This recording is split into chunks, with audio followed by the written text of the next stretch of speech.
We thought it was important to bring the two great cities of Leeds and Manchester together because the whole Northern Powerhouse agenda seems to have gone a bit quiet.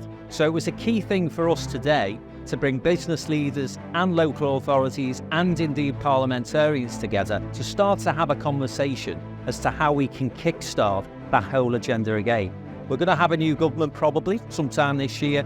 And so again, I thought it was good that we managed to get the Shadow Business Minister here to see the strength of the business community from the whole of the north of England, but as I say, in particular, Manchester and Leeds. So good event, some great people in the room, and hopefully, the start of the conversation, as I say, will reignite that Northern Powerhouse conversation.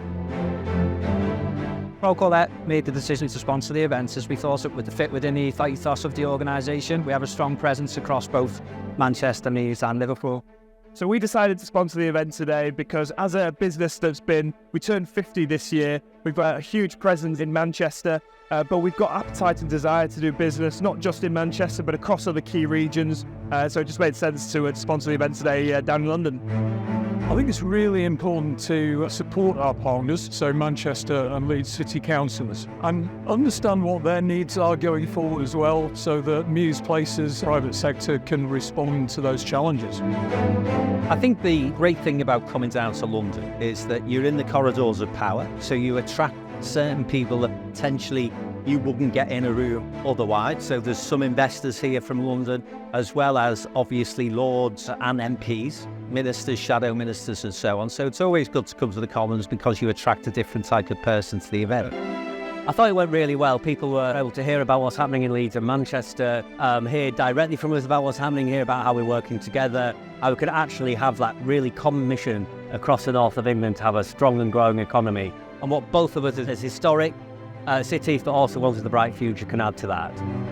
Events like this bring a diverse range of people together, and that creates a great debate. We look at the challenges that are facing our towns and cities. That diversity of our attendees is so incredibly important to that. Downtown do a great range of events where they bring the private sector and the public sector together to really work through the how are we going to deliver. It's not just about having an ambition, is it? You've got to be able to deliver on your ambition. So I always come and speak at a Downtown event, partly to sell what we're about, partly to talk about the opportunities, but more often than not, it's to make sure we network and collaborate to turn those ambitions into delivery.